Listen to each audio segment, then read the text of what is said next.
سردار شجاعت، آپ خون کے بدلے ہم سے کچھ اور مانگ لیں، ہم آپ کو نہ تو اپنی بیٹی دے سکتے ہیں اور نہ ہی کسی کی جان۔ جرگے میں دوسرے قبیلے کے سردار زارون کی کرخت آواز گونجی تھی۔ آج جرگہ دو قبیلوں کے درمیان لگا تھا، دونوں ہی ایک دوسرے کے خون کے پیاسے تھے اور دونوں طرف کے لوگ یہاں پر بیٹھے تھے۔ آج پھر ایک معصوم قربان ہونے جا رہی تھی۔ حیرت ایک قبیلے کے سردار کی زبان سے ایسی باتیں زیب نہیں دیتی جو اپنی روایت کو اپنے خاندان کے خاطر بھول گیا ہے۔ تھو ایسے سردار پر! تمہارے بیٹے نے ہمارے بیٹے کی جان لی ہے اور خون کا بدلہ خون ہوتا ہے اور یہی روایت چلتی آ رہی ہے۔ اگر تم خون کے بدلے خون نہیں دے سکتے تو سوچ لو کہ تمہارے پاس اور دوسرا راستہ کون سا ہے۔ اگر تمہیں اپنا بیٹا اتنا ہی عزیز ہے تو تمہیں اپنی بیٹی ہمیں نہیں کرنی ہوگی۔ سردار شجاعت نے اپنا فیصلہ سناتے ہوئے اپنی مونچھوں کو بل دیا۔ یہ سب سنتے ہی کچھ پل کے لیے وہاں پر سناٹا چھا گیا تھا۔ ٹھیک ہے، میں اپنی بیٹی کا نکاح کرنے کے لیے تیار ہوں۔ زارون نے شجاعت کی دائیں جانب بیٹے شخص کو دیکھتے حامی بھری۔ تو ٹھیک ہے مولوی صاحب، میرے بھائی کا نکاح شروع کروا دیا جائے۔ اس کی بھی سنی گئی۔ شجاعت نے اپنے بائیں جانب بیٹے اپنے بھائی کو دیکھتے ہوئے کہا جو خوشی سے اٹھ کر بھنگڑے ڈالنے لگا تھا۔ واہ جی واہ، میری شادی ہونے والی ہے، میرا بھائی بہت اچھا ہے، میرے لیے خوبصورت دلہن لائے گا۔ شجاعت کے بھائی نے اونچی آواز میں کہا اور ساتھ ہنسا بھی جا رہا تھا۔ اس کا ذہنی توازن کچھ ٹھیک نہیں تھا اور یہ بات گاؤں میں ہر ایک کو معلوم تھی۔ شجاعت کے چہرے پر ایک مسکراہٹ آ گئی، لیکن زارون سمیت سب کو سانپ سونگھ گیا تھا۔ وہ تو کچھ اور سوچ کر بیٹھا تھا۔ وہ جو پردے کے پار کھڑی اپنی زندگی کا فیصلہ ہوتے سن رہی تھی، سامنے اچھل کود کرتے انسان کو دیکھتے اسے اپنے قدموں سے جان نکلتی محسوس ہوئی تھی۔ سامنے اچھلتا کودتا انسان لگ بھگ اس کے باپ کی عمر کا تھا۔ اسے کس بات کی سزا مل رہی تھی؟ شاید لڑکی ہونے کی؟ یہی سوال اس کے دماغ میں چل رہے تھے کہ اچانک سے اسے اپنا دماغ معاف ہوتا محسوس ہوا اور وہ دھڑم سے نیچے گر گئی۔ اس کے گرنے کی آواز پر وہاں بیٹھے سردار شجاعت کے دائیں جانب شخص نے اپنے دونوں ہاتھوں کو آپس میں پیوست کے اپنے اندر کھولتے لاوے کو برداشت کیا تھا۔ اس کی آنکھیں خون کی مانند سرخ ہو رہی تھی اور چہرے پر سر تاثرات تھے۔ بی بی جی، آپ ٹھیک ہیں؟ نوکرانی نے جلدی سے زارا کے پاس آ کر پوچھا جو بے ہوش ہو چکی تھی۔ ملازمہ نے پانی کے چھپٹے زارا کے منہ پر مارے جو تھوڑی بہت ہوش میں آئی تھی۔ ملازمہ اسے اس کے کمرے میں لے گئی۔ جرگہ زارون کے قبیلے میں لگا تھا، سب لوگ وہیں پر جمع ہوئے تھے۔ ملازمہ زارا کو اس کے کمرے میں لے گئی۔ بی بی جی، میں بڑی بیگم صاحبہ کو بلا کر لاتی ہوں۔ ملازمہ کہتے ہی وہاں سے چلی گئی۔ زارا نے چاروں طرف اپنے کمرے میں نگاہ دوڑائی۔ یہ ہے میری قسمت۔ کیوں؟ مجھے خود سے نفرت ہو رہی ہے۔ زارا نے یہ کہتے ہوئے سامنے آئینے میں اپنے عکس کو دیکھا اور چیختے ہوئے اپنے دونوں ہاتھوں سے بالوں کو نوچا اور پاس پڑا گلدان زور سے آئینے میں دے مارا تھا جو پل میں چکنا چور ہو گیا تھا، بالکل ایسے ہی جیسے اس کے خواب چکنا چور ہو گئے تھے۔ بی بی جی، یہ آپ کیا کر رہی ہیں؟ باہر نکاح کے لیے سب آپ کا انتظار کر رہے ہیں۔ دوسری ملازمہ جو کمرے میں داخل ہوئی تھی اس نے گھبرائے ہوئے لہجے میں کہا، نکاح اور اس پاگل سے؟ میں ہرگز نہیں کروں گی۔ جاؤ اور بتا دو حویلی والوں کو، اس طرح کی زندگی سے بہتر ہے کہ میں اپنی جان دے دوں۔ اس نے یہ کہتے ہی جھک کر آئینے کا ٹوٹا ہوا ٹکڑا اٹھایا اور اسے اپنی کلائی پر رکھا۔ بی بی جی، آپ ایسے نہ کریں، بڑی بیگم صاحبہ کو بلایا ہے، وہ آتی ہی ہوں گی، کوئی نہ کوئی حل نکال لیں گی، ملازمہ نے کہا اور بھاگتے ہوئے کمرے سے باہر نکل گئی۔ اسے سچ میں اپنی چھوٹی بیبی کو دیکھ کر خوف آ رہا تھا، لیکن اسے ہوش کہاں تھا۔ اس کی نظروں کے سامنے تو وہی انسان گھوم رہا تھا جس کا اس کے ساتھ نکاح ہونے والا تھا۔ اگر میں زندہ ہی نہیں رہوں گی تو پھر یہ میری لاش کو یہ لوگ بھی نہیں کر دیں گے۔ اس نے یہ کہتے ہی اپنی کلائی پر رکھے شیشے کے ٹکڑے کو پھیر دیا۔ خون کا فوارہ اٹھتے ہی دیکھتے زمین سرخ ہو گئی تھی۔ اسے اپنا وجود ٹھنڈا ہوتا محسوس ہوا اور آنکھوں کے سامنے دھندلا ہو گیا تھا سب کچھ۔ بیگم صاحبہ، زارا بی بی کو پتہ نہیں کیا ہو گیا ہے۔ ملازمہ نے آتے ہی عالیہ بیگم کو ہکلاتے ہوئے کہا، کیا ہوا ہے میری بچی کو؟ عالیہ نے پریشانی سے کہا۔ اتنے میں ان کا بیٹا صدام بھی وہاں آیا تھا۔ زارا کہاں ہے؟ اس کا نکاح ہونے والا ہے، صدام نے سنجیدگی سے کہا۔ اس کے چہرے کو دیکھ کر ذرا بھی نہیں لگ رہا تھا کہ اسے کسی چیز کی شرمندگی ہے۔ تمہیں کیا لگتا ہے صدام کہ میں اپنی بیٹی کو اس پاگل کے حوالے کر دوں گی؟ نہیں، میں کسی جرگے کے فیصلے کو نہیں مانتی، بتا دو باہر جا کر، عالیہ نے غصے سے صدام کو دیکھتے ہوئے کہا اور ملازمہ کے ساتھ زارا کے کمرے کی طرف چلی گئی۔ پیچھے سے صدام نے اپنے ہاتھ کا مکہ بنائے دیوار پر زور سے مارا تھا۔ پتہ نہیں امی جان کو اپنی سوتیلی بیٹی سے اتنی محبت کیوں ہے، صدام نے نفرت بھرے لہجے میں خود سے کہا اور وہاں سے چلا گیا۔ عالیہ نے زارا کے کمرے کا دروازہ کھولا تو وہ زمین پر خون میں لت پڑی اپنی بیٹی کو دیکھ کر عالیہ کو تو اپنی جان نکلتی محسوس ہوئی تھی۔ عالیہ بھاگتی ہوئی زارا کے پاس آئی۔ جاؤ بڑے صاحب کو بلا کر لاؤ، اسے اسپتال لے کر جانا ہے، عالیہ نے زارا کا سر اپنی گود میں رکھتے ہوئے کہا۔ ملازمہ جس کا چہرہ آواز بھاگتا تھا بھاگتے ہوئے باہر گئی اور جنگلے میں بیٹھے سب لوگ جو زارا کے آنے کا انتظار کر رہے تھے ملازمہ کو دیکھ کر حیران ہوئے۔ وہ لڑکی کہاں ہے؟ شجاعت نے ملازمہ کو دیکھتے ہوئے پوچھا۔ وہ سردار گستاخی معاف، زارا بی بی نے خودکشی کی کوشش کی ہے اور اس سے پہلے زہرا اپنی بات مکمل کرتی زارون یہ سنتے ہی اندر کی طرف بھاگا تھا۔ شجاعت کے ساتھ بیٹا شخص جو اب تک اپنے غصے کو کنٹرول کر رہا تھا، زہرا کے خودکشی کا سنتے ہی اس کے دل کو خوش ہوا تھا۔ بھائی کیا ہوا میری دلہن کو؟ شجاعت کے بھائی نعمان نے اپنے بھائی کو دیکھتے اپنی گردن کو ہلاتے ہوئے پوچھا۔ دعا کر تیری دلہن بچ جائے ورنہ تیری شادی پھر سے رک جائے گی، شجاعت نے غصے سے کہا۔ بھائی مجھے اپنی دلہن کو دیکھنا ہے، نعمان نے ضدی لہجے میں کہا۔ تھوڑا صبر کر لے، اگر وہ بچ گئی تو پھر تیری دلہن بنے گی، شجاعت نے اپنے بھائی کو دیکھتے ہوئے سمجھانے والے انداز میں کہا۔ میرے خیال میں اب ہمیں تماشے کو ختم کر کے حویلی چلنا چاہیے، آج جتنا تماشا ہونا تھا وہ کافی تھا، روحان نے کھڑے ہوتے اپنے باپ کو دیکھتے بھاری لہجے میں کہا اور مڑ کر وہاں بیٹھے لوگوں کو دیکھا۔ میرا نہیں خیال کہ آج کے دن کوئی بھی نکاح ہوگا، کیونکہ آپ لوگ بھی یہی سوچ رہے ہوں گے کہ اس لڑکی نے خودکشی کی کوشش کی ہے، اگر نہ بچی تو۔ آپ لوگ بالکل ٹھیک کہہ رہے ہیں، اگر اس لڑکی کی قسمت میں ذلیل اور خوار ہونا لکھا ہوا تو وہ ٹھیک ہو جائے گی، اور جب وہ ٹھیک ہوگی تو پھر جھگڑا لگے گا، لیکن ابھی مہربانی فرما کر آپ سب لوگ اپنے گھروں کو جائیں۔ زوہان نے سب لوگوں کو دیکھتے ہوئے سنجیدگی سے کہا۔ اس نے سفید رنگ کا سوٹ اور کندھوں پر کالے رنگ کی چادر پہنی ہوئی تھی، ہلکی بڑی ہوئی داڑھی اور کالی گہری آنکھیں جو خوبصورت ہونے کے ساتھ ساتھ پراسرار زیادہ تھیں۔ ہر کوئی روحان سے بات کرتے وقت ہزار بار سوچا کرتا تھا۔ زوہان کی بات سنتے ہی جرگے میں بیٹھے سب لوگ باری باری وہاں سے اٹھ کر چلے گئے تھے۔ زوہان نے اپنے گارڈ کو اشارہ کیا کہ وہ نعمان کو وہاں سے لے جائے۔ گارڈ نعمان کے پاس آئے جو جلدی سے اپنی جگہ سے کھڑا ہو گیا تھا۔ میں اپنی دلہن کو لیے بغیر کہیں نہیں جاؤں گا، نعمان نے کہا تو شجاعت ہنس پڑا۔ تم فکر مت کرو، تمہاری دلہن کو تمہارا بھائی لے کر آئے گا، لیکن تم ابھی حویلی جاؤ، ٹھیک ہے؟ شجاعت نے نعمان کو بچوں کی طرح سمجھاتے ہوئے کہا، جس نے عصابت میں سر ہلایا اور وہاں سے چلا گیا۔ زوہان بھی وہاں سے چلا گیا کیونکہ اب وہاں رکنا بیکار تھا۔ شجاعت نے جانے سے پہلے صدام کو کہہ دیا تھا کہ جب بھی اس کی بہن ہسپتال سے واپس آئے گی وہ اسی وقت اپنے بھائی کا نکاح اس کے ساتھ کر دے گا۔ یہ کہتے ہی شجاعت بھی وہاں سے چلا گیا تھا۔ بھائی جرگے میں کیا فیصلہ ہوا؟ فاطمہ نے حویلی میں داخل ہوتے زوہان کو دیکھتے بےتابی سے پوچھا۔ تم اتنا پریشان کیوں ہو رہی ہو گڑیا؟ سب ٹھیک ہے، تم جاؤ ملازمہ سے کہہ کر میرے لیے ایک کپ چائے بنا کر لاؤ، میں اپنے کمرے میں ہوں۔ زوہان نے مسکرانے کی ناکام کوشش کرتے فاطمہ کو دیکھتے ہوئے کہا، جس نے عصابت میں سر ہلایا اور وہاں سے چلا گیا۔ زوہان اپنے کمرے میں چلا گیا تھا، اس کا دل کر رہا تھا کہ ہر چیز کو توڑ دے، یہاں تک کہ خود کو بھی ختم کر لے۔ ایک طرف اپنے پیارے بھائی کی موت تھی تو دوسری طرف وہ لڑکی جس نے زوہان کو ایک پل میں اپنا اسیر کر لیا تھا۔ صرف ایک نظر اسے دیکھنے کے بعد زوہان کو لگا تھا کہ وہ اپنا سب کچھ اس لڑکی پر ہار بیٹھا ہے، لیکن اب صورتحال کچھ الگ تھی۔ اب لڑکی کے بھائی نے اس کے بھائی کی جان لے لی تھی اور زوہان درانی تو ایک سردار کا بیٹا تھا، اسے وہی کرنا تھا، شاید اس کی قسمت میں محبت نہیں تھی۔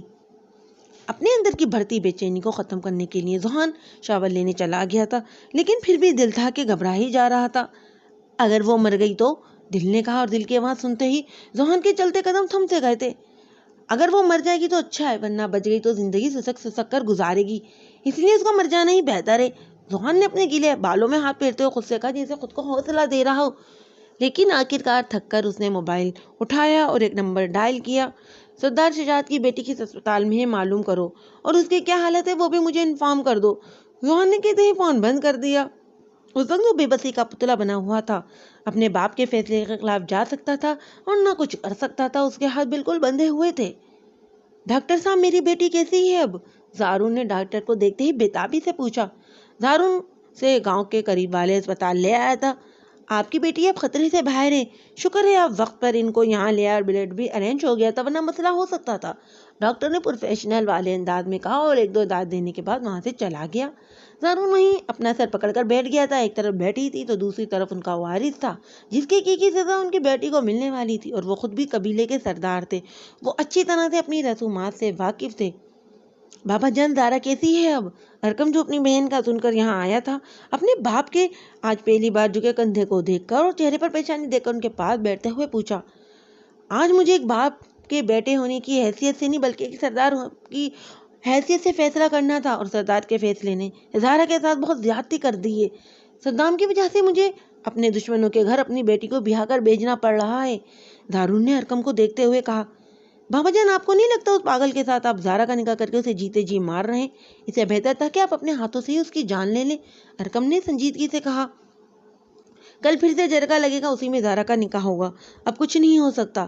ایک سردار دوسرے سردار کو زبان دے چکا ہے اور اپنی زبان سے پھرنا سردار کو زیب نہیں دیتا، اور تم زارا کا خیال رکھنا، ایک باپ میں اتنی ہمت نہیں ہے کہ وہ اپنی بیٹی کا سامنا کر سکے۔ میں حویلی جا رہا ہوں، جیسے ہی ڈاکٹر زارا کو گھر جانے کی اجازت دیں اسے حویلی لے آنا، زارون نے وہاں سے اٹھتے ہوئے کہا اور وہاں سے چلا گیا۔ ارکم گہرا سانس لیتے وہاں سے اٹھا اور زارا کے کمرے کی طرف چلا گیا۔ اس نے دروازہ ناک کیا۔ زارا چھت کو گھور رہی تھی، چہرہ مرجھا سا گیا تھا۔ کیسی ہے میری گڑیا رانی؟ ارکم نے اپنے لہجے میں نرمی لاتے ہوئے پیار سے پوچھا۔ زارا نے انجان نظروں سے ارکم کی طرف دیکھا۔ اس کے چہرے پر چھایا سد پن دیکھ کر اسے دکھ ہوا تھا۔ وہ شہر گیا تھا، آج ہی واپس آیا تھا تو اسے پتا چلا کہ اس کی غیر موجودگی میں کیا کچھ ہو گیا تھا اور وہ سیدھا اسپتال چلا آیا تھا۔ اپنے بھائی پر یقین رکھو، تمہارے ساتھ کوئی بھی ناانصافی نہیں ہونے دے گا، ارکم نے زارا کو دیکھتے ہوئے کہا جو بھی خاموش ہو رہی تھی۔ گھر چلیں؟ ارکم نے پوچھا تو زارا کی خاموشی ابھی بھی نہیں ٹوٹی تھی۔ زارا کچھ تو کہو، لڑ ہی لو مجھ سے، لیکن اسے خاموش مت رہو، تم مجھے بالکل بھی اچھی نہیں لگ رہی ہو اس طرح۔ اس وقت ارکم نے تھوڑا غصے سے کہا تو زارا کی آنکھوں سے نکل کر آنسو اس کے چہرے کو بھگو گئے تھے، لیکن ابھی بھی اس نے ایک لفظ بھی نہیں بولا تھا۔ میں ڈاکٹر سے بات کرتا ہوں، اگر وہ اجازت دے دیتے ہیں تو پھر گھر چلتے ہیں اور اب میں تمہاری آنکھوں میں آنسو نہ دیکھوں، ارکم نے وہاں سے اٹھتے ہوئے کہا اور کمرے سے باہر نکل گیا۔ پیچھے زارا پھوٹ پھوٹ کر رونے لگی تھی۔ اس وقت اس کے دل پر کیا گزر رہی تھی وہ بیان ہی نہیں کر سکتی تھی۔ اسے نہیں معلوم تھا کہ وہ کیسے بچ گئی، لیکن وہ اچھے سے جانتی تھی کہ اگر اس کے ساتھ کیا ہونے والا ہے اور اس معاملے میں ارکم بھی کچھ نہیں کر سکتا۔ ذوحان درانی نے آج ہمارے غریب خانے میں آ کر ہمارے دل کو تو خوش کر دیا ہے۔ جناب کیا لینا پسند کریں گے؟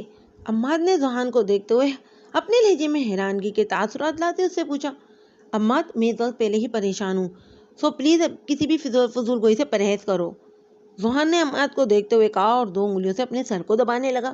عماد خاموشی سے اس کے سامنے بیٹھ گیا۔ زارون کی بیٹی مر چکی ہے، عماد نے زارون کو دیکھتے ہوئے کہا۔ اسے ذوحان نے زارون کے بارے میں معلوم کرنے کو کہا تھا۔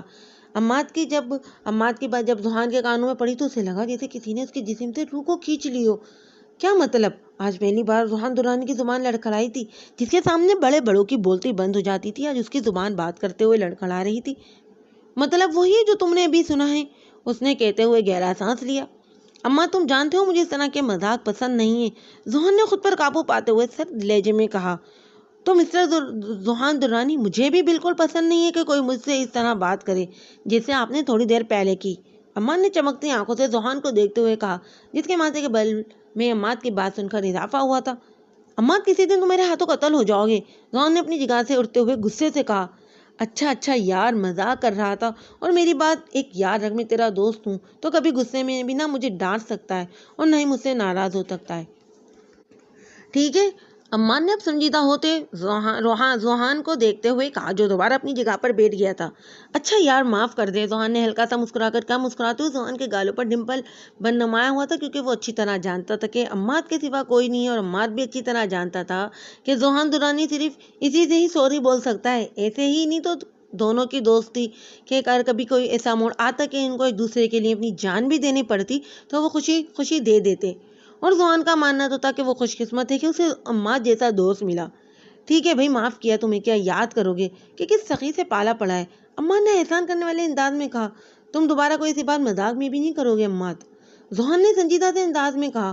کون سی بات؟ اماد نے جان بنتے پوچھا، لیکن وہ اچھی طرح جانتا تھا کہ ذوحان کس بارے میں بات کر رہا ہے۔ ذوحان، تم اس لڑکی کے لیے اتنا بے چین کیوں ہو رہے ہو؟ اور اب تو وہ بچ گئی ہے تو ظاہر سی بات ہے اس کا نکاح تمہارے چچا کے ساتھ ہوگا، اماد نے کافی کا کپ اسے پکڑاتے ہوئے کہا۔ میں کیوں اس لڑکی کے لیے بے چین ہونے لگا؟ میں نے تو انسانیت کے ناطے تمہیں اس کی خیریت معلوم کرنے کا کہا تھا، ذوحان نے عام سے لہجے میں کہا، کیونکہ وہ اپنے تاثرات اور لہجے پر قابو پانا اچھی طرح جانتا تھا۔ اور ویسے بھی وہ میرے بھائی کے قاتل کی بہن ہے، ذوحان نے کہا تو اماد ہنس پڑا۔ تو کل کے جرگے میں اس کا نکاح ہونے والا ہے، اماد نے ایسے کہا جسے اسے بتا رہا ہو۔ جانتا ہوں میں، ذوحان نے اسے گھورتے ہوئے کہا۔ تم آفس نہیں آ رہے، وجہ جان سکتا ہوں؟ ذوحان نے بات تبدیل کرتے ہوئے پوچھا۔ بہت ہوشیار ہو تم، امان نے مسکراتے ہوئے کہا۔ طبیعت کچھ ٹھیک نہیں تھی، اسی لیے بس، امان نے کہا تو ذوحان نے حیرانگی سے اسے دیکھا۔ تمہیں دیکھ کر لگ تو نہیں رہا کہ تم بیمار ہو؟ ذوحان نے پوچھا۔ بس کبھی کبھار انسان تھک جاتا ہے، ہر چیز سے تو تھوڑی دیر آرام کرنا چاہتا ہے، میرا بھی کچھ ایسا ہی حال ہے۔ خیر تم یہ سب چھوڑو، یہ بتاؤ کھانا کھایا تم نے؟ امان نے اپنی جگہ سے کھڑے ہوتے ہوئے کہا۔ اماد جس خوبصورت مگر چھوٹی سی فلیٹ میں اکیلا رہتا تھا، یہاں پر صرف ذوحان آتا تھا اور ذوحان کے علاوہ اس کا کوئی دوست بھی نہیں تھا۔ نہیں، لیکن کہیں باہر چلتے ہیں، ذوحان نے فوراً کہا۔ ہاں اچھا آئیڈیا، چلو، امان نے کہا تو وہ دونوں وہاں سے نکل کر باہر چلے گئے۔ مسٹر، تمہارا جو بھی نام ہے نا، مجھے اس سے فرق نہیں پڑتا، مجھے اپنے پیسے واپس چاہیے، ابھی اور اسی وقت، سامنے بیٹھے شخص نے غصے سے کہا۔ یہ دونوں وقت کلب کے ایک کمرے میں موجود تھے۔ سامنے بیٹھا انسان جس کے صرف ہونٹ نظر آ رہے تھے، آنکھیں تک اس کی کالی کیپ سے کور تھیں، ہاتھ میں سگریٹ پکڑے ٹانگ پر ٹانگ رکھے وہ پرسرار تھا شخص جنید کو عجیب ہی لگا۔ تمہیں نہیں لگتا کہ تمہیں میرا نام معلوم کر لینا چاہیے تھا؟ اس آدمی نے ٹرے میں سگریٹ کو تھوڑا سا جھجکتے ہوئے جنید کو دیکھتے گمبھیر لہجے میں کہا۔ میں نے کہا نا مجھے دلچسپی نہیں ہے تمہارا نام جاننے میں، مجھے صرف میرے پیسے واپس کرو، جنید نے مقابل کی بات کو خاطر میں لائے بغیر کہا۔ افسوس کے مرنے سے پہلے تمہیں ماننے والے کا نام بھی معلوم نہیں ہوگا، مقابل نے کہتے ہی اپنی سائنسر لگی گن کو جنید کے ماتھے کے درمیان رکھا اور ٹریگر دبا دی۔ یہ سب کچھ ایک سیکنڈ میں ہوا تھا۔ جنید وہیں پیچھے صوفے پر ٹیک لگایا گر گیا، خون سے اس کا سر نکل رہا تھا، اس کے پورے جسم کو سرخ کر گیا تھا۔ مقابل نے ایک نفرت بھری نظر جنید پر ڈالی اور وہاں سے چلا گیا۔ اگلے دن جرگہ پھر سے لگا تھا، اس بار ان میں ارقم بھی موجود تھا۔ جرگے میں آمنے سامنے دونوں قبیلے کے سردار بیٹھے تھے، دارون کے ساتھ ذوحان اور شجاعت کے ساتھ صدام بیٹھا ہوا تھا۔ تو سردار دارون کیا ہم نکاح شروع کریں؟ مولوی صاحب آ چکے ہیں اور مجھے نہیں لگتا کہ اب ہمیں مزید دیر کرنی چاہیے، شجاعت نے دارون کو دیکھتے ہوئے کہا۔ اس سے پہلے کہ دارون اجازت دیتا ارقم اپنی جگہ سے اٹھ کھڑا ہوا۔ معاف کیجیے گا لیکن میں آپ سے ایک ضروری بات کرنا چاہتا ہوں، ارقم نے سنجیدگی سے شجاعت کو دیکھتے ہوئے کہا۔ ایک دم خاموشی چھائی تھی۔ ذوحان نے بھی نظریں اٹھا کر ارقم کو دیکھا، وہ اسے جانتا تھا اور ارقم اپنے بھائی جیسا بالکل بھی نہیں تھا بلکہ اپنے بھائی سے بہت الگ تھا۔ وہ اب بھی ذوحان سے ملا تو اس کی نظروں میں اس کے لیے عزت ہوتی تھی۔ دونوں قبیلوں میں دشمنی ہونے کے باوجود یہ دونوں جب بھی ملتے تو اچھی طرح ملتے تھے ایک دوسرے سے۔ کوئی بھی بھائی یہ نہیں چاہے گا کہ اس کی بہن کا نکاح ایک ایسے انسان سے ہو جس کا دماغی توازن خراب ہو، اور عمر کا کیا کہنا، وہ سب تو آپ لوگ جانتے ہیں۔ میں اپنے قبیلے کی رسومات سے اچھی طرح واقف ہوں اور میں اپنی بہن کو ونی کی اس فضول رسم میں بالکل بھی شامل نہیں کروں گا۔ سب لوگ ارقم کی بات سن رہے تھے۔ آپ لوگ خون کے بدلے خون چاہتے ہیں یا ونی؟ تو آج آپ لوگ میری جان لے کر اپنے بیٹے کا بدلہ لے سکتے ہیں، میں تیار ہوں، لیکن میں اپنی بہن کی قربانی بالکل نہیں دوں گا۔ ارقم نے سنجیدگی سے کہا۔ تو وہاں پر موجود سب لوگوں نے حیرانگی سے اسے دیکھا تھا، لیکن ذوحان حیران نہیں ہوتا بلکہ اسے ارقم پر فخر محسوس ہوا تھا۔ آج اس نے اپنے بھائی ہونے کا ثبوت دیا تھا جو اپنی بہن سے بے حد محبت کرتا تھا۔ ارقم یہ کیا کہہ رہے ہو، ہوش میں تو ہو؟ دارون نے کھڑے ہوتے ہوئے غصے سے کہا۔ بیٹی کو آپ قربان کر سکتے ہیں لیکن بیٹے کو نہیں، عجیب نہیں ہے یہ سردار صاحب؟ یہاں پر میں اپنے باپ سے نہیں بلکہ قبیلے کے سردار دارون سے بات کر رہا ہوں، اور آپ کو بھی میرا خیال ہے کوئی مسئلہ نہیں ہوگا۔ ارقم نے دارون کو دیکھنے کے بعد شجاعت کو دیکھتے ہوئے پوچھا، جو خود حیران ہو گیا تھا یہ اچانک کیا ہو گیا سب کچھ۔ بھائی میری دلہن کہاں ہے؟ نعمان نے اپنے بھائی کو دیکھتے ضدی لہجے میں پوچھا۔ دارون جو بات پہلے طے ہو چکی ہے ہم اسی پر عمل کریں گے، تمہیں اپنی بیٹی کو ونی کرنا ہوگا، یہ فیصلہ پہلے ہو چکا تھا۔ شجاعت نے تھوڑا غصے سے کہا۔ کیوں؟ ایسا نہیں ہو سکتا، مجھے آپ کا فیصلہ منظور نہیں ہے، آپ کو خون کے بدلے خون چاہیے تھا تو میں حاضر ہوں، ارقم نے اپنا فیصلہ سناتے ہوئے کہا۔ ہم اپنی زبان کے پکے ہیں ارقم، تمہیں مسئلہ اس بات کا ہے کہ تمہاری بہن کا نکاح میرے بھائی کے ساتھ ہونا تھا، تو ٹھیک ہے، تمہاری بہن ونی ہو کر ہماری حویلی ہی آئے گی، تمہاری بہن کا نکاح آج اسی وقت ہوگا، میرے بھائی کے ساتھ نہیں بلکہ میرے بیٹے ذوحان درانی کے ساتھ، کیونکہ ہم اپنی زبان سے پھر نہیں سکتے، اور میری بیٹی کا نکاح تمہارے بیٹے صدام سے ہوگا۔ مرضی تمہاری، اگر تمہیں منظور ہے تو دونوں نکاح ابھی اور اسی وقت ہوں گے، اگر نہیں تو تمہاری بیٹی کا نکاح میرے بھائی کے ساتھ ہی ہوگا۔ شجاعت نے آنکھوں میں چمک لیے دارون کو دیکھتے ہوئے کہا، لیکن اس فیصلے پر ذوحان کے ساتھ ارقم بھی حیران ہوا تھا۔ بابا جان آپ یہ کیا کہہ رہے ہیں؟ فاطمہ کا نکاح میں صدام سے تو ہرگز نہیں ہونے دوں گا، ذوحان نے اپنے باپ کو دیکھتے ہوئے سنجیدگی سے کہا۔ امید کرتا ہوں تم اپنے باپ کے فیصلے کی عزت کرو گے اور یہاں کھڑے ہو کر میرے فیصلے کی نفی نہیں کرو گے، شجاعت نے ذوحان کو دیکھتے ہوئے کہا جس نے ہاتھوں کو آپس میں غصے سے کنٹرول کیا تھا۔ بابا جان آپ فاطمہ کے ساتھ بہت غلط کر رہے ہیں، ذوحان نے کہا تو شجاعت نے اسے دیکھا تھا۔ تمہاری بہن معذور ہے جس کی وجہ سے کوئی بھی اس کے رشتے کے لیے تیار نہیں ہوتا، اور تمہاری بہن دوسرے قبیلے ہی جا رہی ہے، خوش رہے گی، شجاعت نے کہا تو ذوحان تمسخرانہ انداز میں ہنس پڑا تھا۔ اس انسان کے ساتھ خوش رہے گی وہ جس نے اس کے بھائی کی جان لی، ذوحان کہتے ہی خاموش ہو گیا تھا کیونکہ وہ جانتا تھا کہ اب کچھ نہیں ہو سکتا، نہ وہ یہاں کھڑا ہو کر اپنے باپ کے خلاف جا سکتا تھا فیصلے کے۔ ارقم نے یہ تو نہیں سوچا تھا کہ بے شک ذوحان میں کوئی برائی نہیں تھی، لیکن فاطمہ کو وہ دل میں چاہتا تھا، لیکن اب انکار کی کوئی خاص وجہ نہیں تھی۔ مجھے منظور ہے شجاعت، ذوحان نے تھوڑی دیر بعد کہا۔ بابا مجھے اس لڑکی سے نکاح نہیں کرنا، صدام نے غصے سے کہا۔ خاموش رہو ورنہ جائیداد سے آگ کر دوں گا، دارون نے دھمکی دیتے ہوئے کہا۔ تو مجبوراً صدام کو خاموش ہونا پڑا، جائیداد کے بغیر تو وہ شخص کچھ بھی نہیں تھا۔ مولوی صاحب نکاح شروع کروائیں، شجاعت نے کہا تو اسی وقت دونوں نکاح پڑھوا دیے گئے۔ زارا تو بالکل ہی خاموش ہو گئی تھی، اسے فرق نہیں پڑ رہا تھا کہ اس کا نکاح کس سے ہوا ہے، اسے تو یہی پتا تھا کہ اس کا نکاح نعمان سے ہوا ہے، زندگی تو ویسے ہی اس کی خراب ہو چکی تھی، لیکن فاطمہ کے لیے یہ بات ناقابل برداشت تھی۔ اس نے تو سوچا ہی نہیں تھا کہ اس کا نکاح اس انسان سے ہوگا جس نے اس کے بڑے بھائی کی جان لے لی تھی۔ ذوحان نے غصے سے اپنی مٹھیاں بیچی تھی، اسے پرواہ نہیں تھی، لیکن اپنی بہن کی وجہ سے وہ کافی پریشان تھا۔ بابا جان، آپ نے فاطمہ کے ساتھ ٹھیک نہیں کیا۔ نکاح کے بعد ذوحان اپنے باپ کے سامنے کھڑا شکوہ کر رہا تھا۔ تم میری بات کو نہیں سمجھو گے بیٹا، میں نے یہ فیصلہ بہت سوچ سمجھ کر کیا ہے، اور اپنی بہن کو خوشی سے رخصت کرو تم، اور میری ایک بات کو غور سے سن لو، صدام کی بہن کی حیثیت اس حویلی میں نوکرانی سے زیادہ نہیں ہوگی۔ شجاعت نے آخری بات سنجیدگی سے کہی۔ آپ کے خیالات جان کر تو میرا دل باغ باغ ہو گیا ہے، لیکن آپ بھی یہ سوچ لیں جو سلوک سردار دارون کی بیٹی کے ساتھ یہاں ہوگا وہی سلوک میری بہن کے ساتھ بھی وہاں ہوگا۔ ذوحان نے استدعائیہ لہجے میں کہتے رخ موڑ لیا تھا۔ تم اپنی بیوی کو اس کے ماں باپ سے نہیں ملنے دو گے؟ شجاعت نے جسے مسئلے کا حل بتایا تھا۔ بیوی؟ کیا سچ میں وہ میری بیوی ہے؟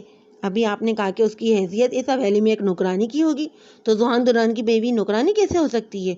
میں تو اپنی بیوی کو شہزادی بنا کر رکھوں گا۔ ذوحان نے جیسے اپنے لفظوں میں شجاعت کو بہت کچھ باور کرایا تھا۔ کس نے کہا کہ تمہاری بیوی اس حویلی میں نوکرانی کی حیثیت سے رہے گی؟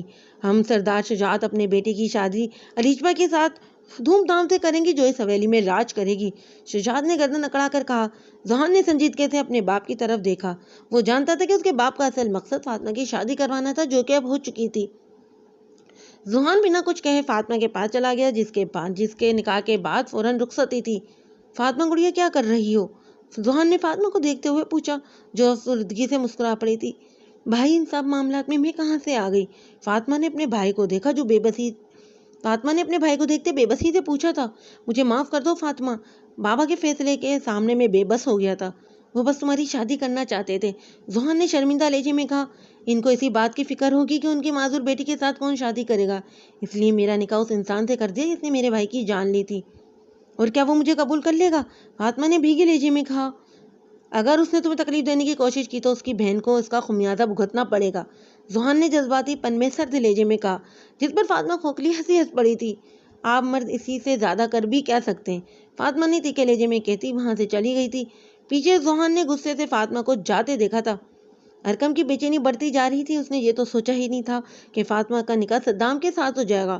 اسے ذوحان پر پورا بھروسہ تھا کہ ذوحان اس کی بہن کو خوش رکھے گا، لیکن ضروری تو نہیں کہ ہمیشہ ویسا ہی ہو جیسا انسان سوچتا ہے، اور ذوحان کے بارے میں بھی اس کی رائے بہت جلد بدلنے والی تھی۔ ارقم پھر حویلی سے نکل گیا تھا۔ وہ کچھ دیر اکیلا لینا چاہتا تھا، اس میں اتنی ہمت بھی نہیں تھی کہ زارا سے بات کر سکے۔ ارقم، تم کہاں جا رہے ہو؟ عالیہ نے ارقم کو دیکھتے پوچھا، جو باہر جانے کی تیاری میں تھا۔ باہر جا رہا ہوں، ایک ضروری کام یاد آ گیا ہے، ارقم نے نظریں جھکاتے ہوئے کہا۔ تم پریشان لگ رہے ہو، عالیہ نے اپنے بیٹے کے چہرے پر پریشانی دیکھتے ہوئے پوچھا۔ امی جان، حویلی میں جو کچھ ہو رہا ہے سب لوگ پریشان ہیں، ارقم نے کہا تو عالیہ بھی خاموش ہو گئی تھی۔ مجھے زارا کی فکر ہو رہی ہے، عالیہ نے کہا تو ارقم نے اپنی ماں کو کندھوں سے پکڑ کر ان کا رخ اپنی طرف کرتے ہوئے کہا۔ ذوحان بھائی اچھے انسان ہیں، میری بہن کو ہمیشہ خوش رکھیں گے، آپ پریشان نہ ہوں، ارقم نے کہا تو عالیہ نے بھی عصابت میں سر ہلایا۔ ارقم گہرا سانس لیتے حویلی سے نکل گیا تھا۔ فاطمہ رخصت ہو کر سردار دارون کی حویلی میں آ گئی تھی۔ صدام ابھی تک اس نے دیکھا نہیں تھا اس کو، وہ شاید کہیں باہر چلا گیا تھا۔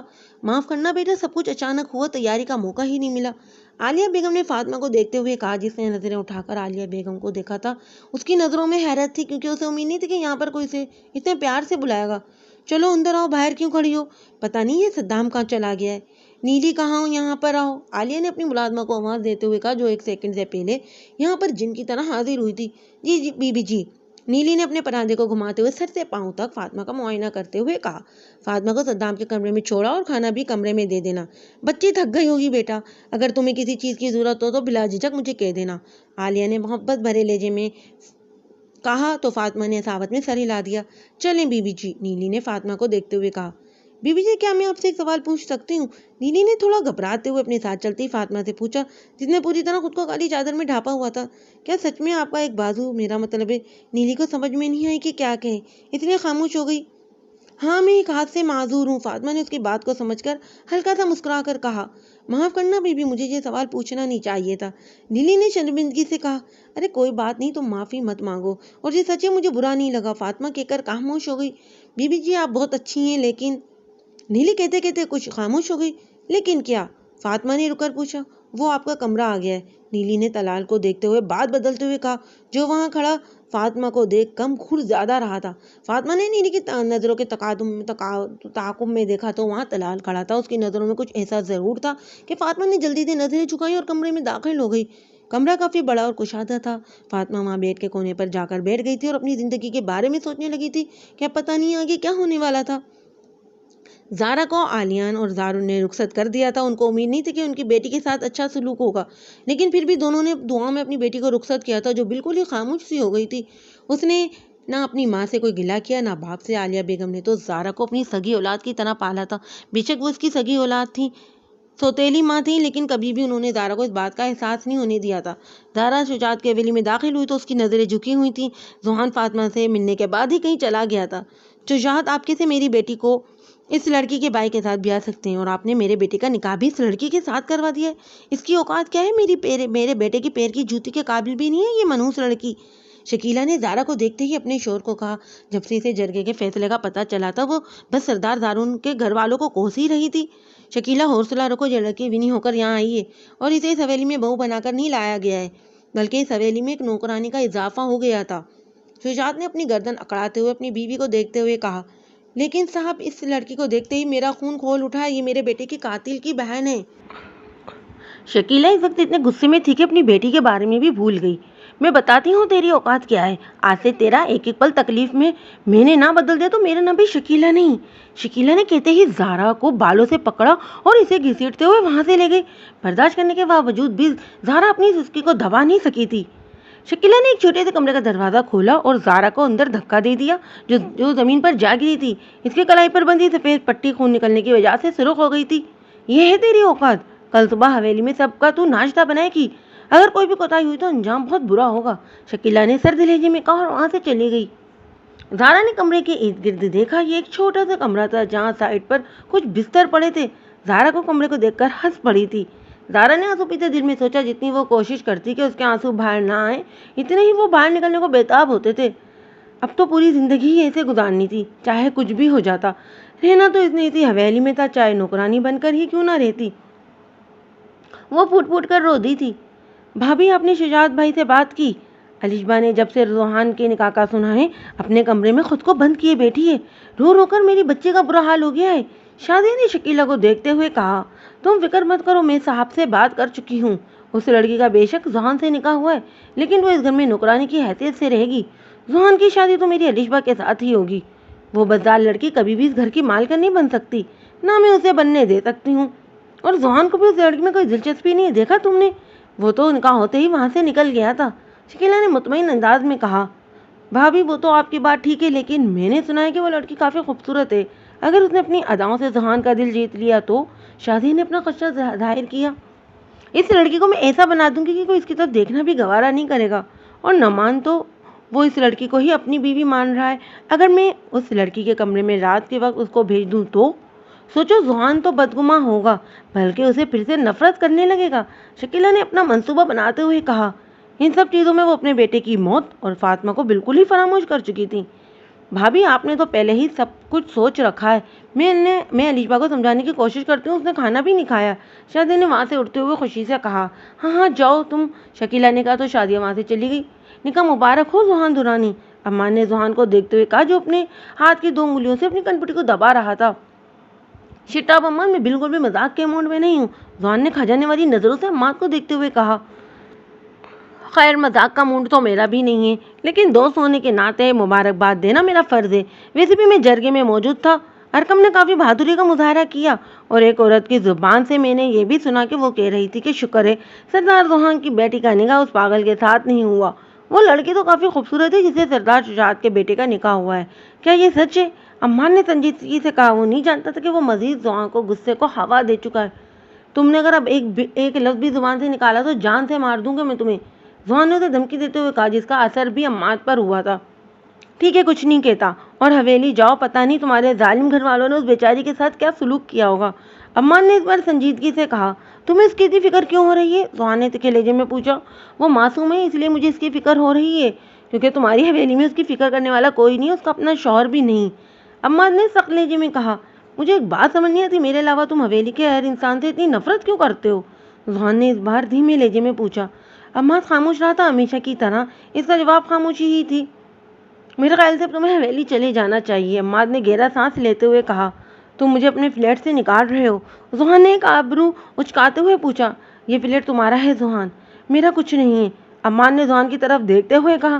اپنی بکواس بند کرو، کتنی بار کہا فضول مت بولا کرو۔ یہ فلیٹ آج جس بھی مقام پر ہو تم، وہ سب تم نے اپنی محنت سے حاصل کیا ہے، اور جا رہا ہوں میں کیونکہ مجھے تمہاری نصیحتیں نہیں سننی۔ زوہان نے کھڑے ہوتے ہوئے تھیکے لہجے میں کہا، جس پر امان ہنس پڑا تھا۔ زوہان گہرا سانس لیتا وہاں سے چلا گیا۔ وہ نہیں جانتا تھا کہ وہ حویلی جا کر کیا کرے گا۔ حویلی پہنچتے ہی اسے علیشبا نظر آئی تھی، جو شاید اسی کا انتظار کر رہی تھی۔ اس کی ماں نے اسے سمجھا دیا تھا، اس لیے وہ بھی کمرے سے باہر آ گئی تھی۔ تم سوئی نہیں ہیں ابھی تک؟ زوہان نے علیشبا کو دیکھتے ہوئے سنجیدگی سے پوچھا۔ وہ اس وقت اپنے کمرے میں جانا چاہتا تھا، کسی سے بات کرنے کا موڈ نہیں تھا۔ تمہیں نہیں لگتا تم نے نکاح کر کے میرے ساتھ زیادتی کی ہے؟ علیشبا نے پیار سے زوہان کو دیکھتے اس کے قریب آتے ہوئے کہا۔ وہ فیصلہ بابا جان کا تھا، اور میں نے کبھی تمہارے ساتھ بھی کوئی پیار کے دعوے نہیں کیے، اس لیے تم یہ بھی نہیں کہہ سکتے کہ میں نے تمہارے ساتھ زیادتی کی ہے۔ زوہان نے صاف لفظوں میں علیشبا کو دیکھتے ہوئے کہا، تو ہماری شادی کے بعد حویلی میں چل رہی ہے، اور جب ہماری شادی ہونے والی ہے، اور یہ بھی آپ کے بابا کا ہی فیصلہ ہے، علیشبا نے سرد لہجے میں کہا۔ تو زوہان نے اس کی طرف دیکھا۔ صاف رنگ آنکھوں میں بھر بھر کر کاجل لگا بلیک شلوار قمیض میں کافی دلکش لگ رہی تھی وہ، لیکن وہ زوہان کے ٹائپ کی نہیں تھی۔ بابا کا ایک فیصلہ مان لیا، اس کا مطلب یہ نہیں کہ میں اب ان کا ہر فیصلہ مانوں گا۔ زوہان درانی اپنی مرضی کا مالک ہے اور اپنی مرضی ہی کرے گا، زوہان نے سنجیدگی سے کہا اور اپنے کمرے کی طرف چلا گیا۔ پیچھے علیشبا نے زور سے پیر پٹکا اور وہاں سے چلی گئی۔ زوہان نے اپنے کمرے میں آتے ہی اپنے کندھے سے شال اتار کر بیڈ پر رکھی اور فریش ہونے چلا گیا۔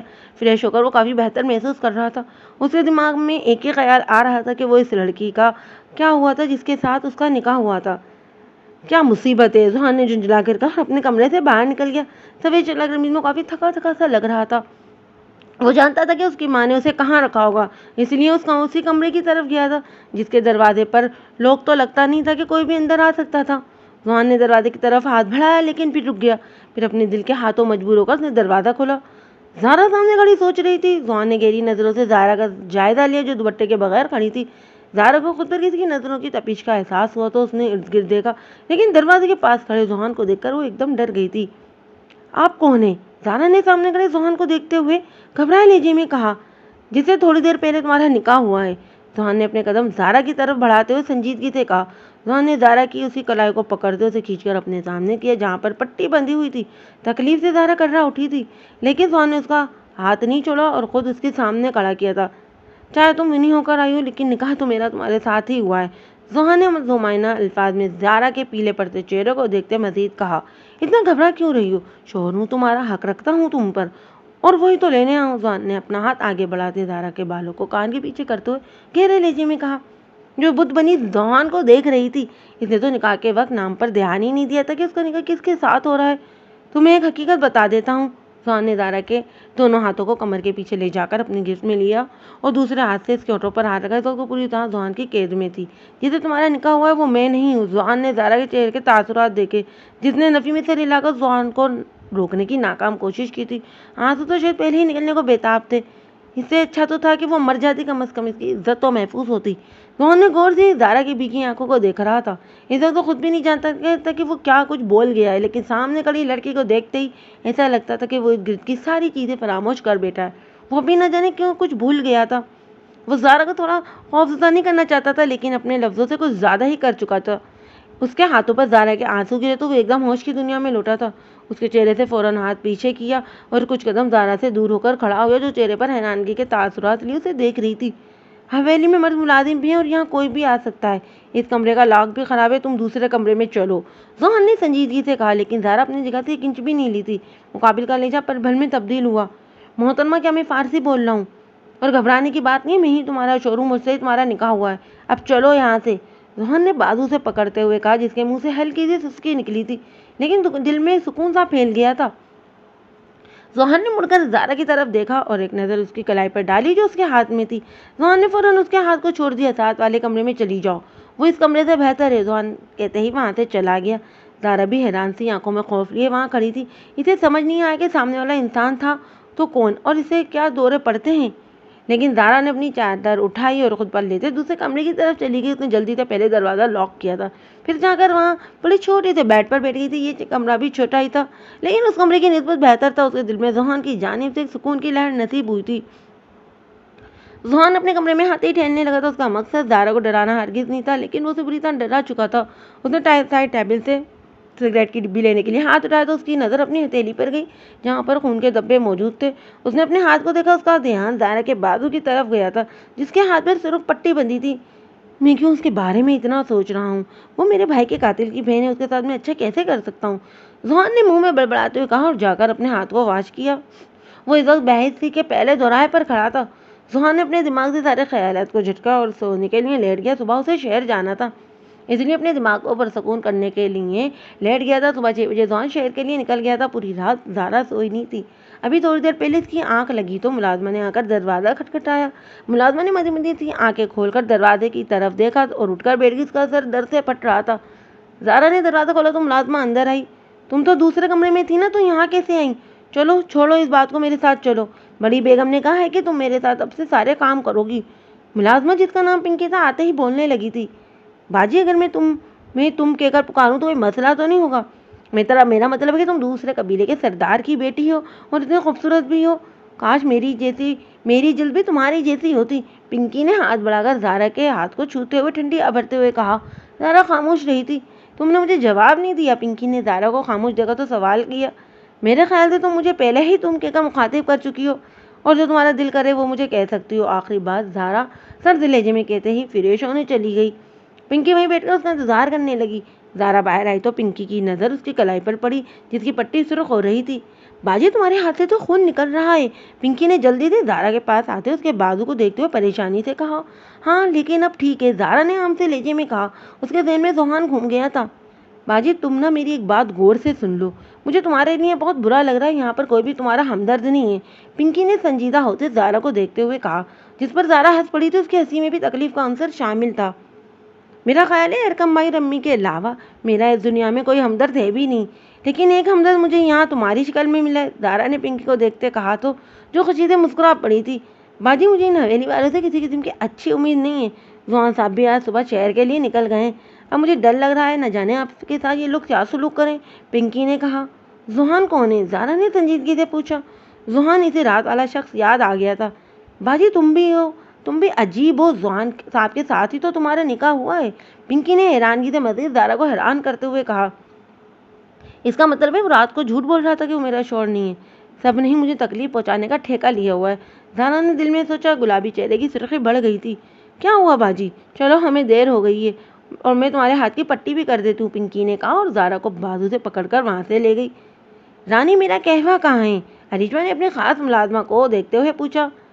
بن رہا ہے آپ کا قہوہ، رانی نے ٹیبل پر قہوے کو رکھتے ہوئے کہا اور علیشہ کے قدموں میں بیٹھ گئی۔ ذوحان کہاں ہے؟ علیشہ نے رانی کو دیکھتے ہوئے پوچھا۔ جی وہ تو صبح ہی شہر کے لیے نکل گئے تھے، رانی نے کہا۔ بی بی جی میں نے سنا ہے کہ وہ جو سردار کی بیٹی ہے نا کافی خوبصورت ہے، رانی نے رازداری سے کہا۔ تو میں کیا کم ہوں؟ علیشہ نے گھورتے ہوئے پوچھا۔ اس کے لہجے میں واضح غرور تھا۔ نہیں آشی باجی آپ کی خوبصورتی کا تو جواب ہی نہیں ہے، اس لیے کہہ رہی تھی کہ کہیں چھوٹے سردار اس لڑکی کی خوبصورتی کے گھائل نہ ہو جائیں، رانی نے جلدی سے کہا۔ ایسا تو میں کبھی نہیں ہونے دوں گی، چلو زہرا کو چل کر دیکھ ہی لیتی ہوں کتنی خوبصورت ہے وہ لڑکی، علیشہ نے وہاں سے اٹھتے ہوئے کہا اور کچن کی طرف چل گئی۔ اسے پتا تھا کہ وہ اسے وہیں ملے گی۔